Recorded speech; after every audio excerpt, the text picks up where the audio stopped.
Hey everyone, welcome back to the channel. In today's video, I'm going to show you how to use Stable Diffusion in Google Colab. It's really simple and easy. So step 1 is open your browser and navigate to GitHub.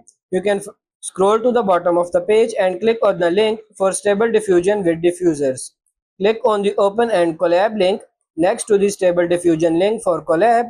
This will open a Jupyter notebook on Google Colab. Step 3. In Google Colab, go to the Runtime menu and select Change Runtime Type.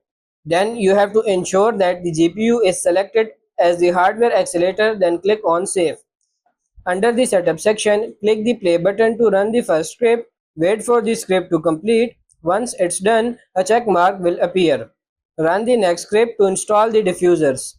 Scroll down to the Stable Diffusion pipeline section and run that script.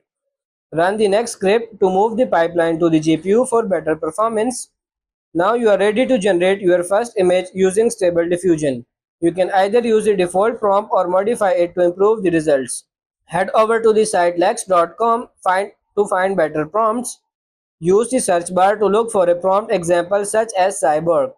Select an image you like and copy the prompt. Go back to the Colab notebook and paste the new prompt into the text box.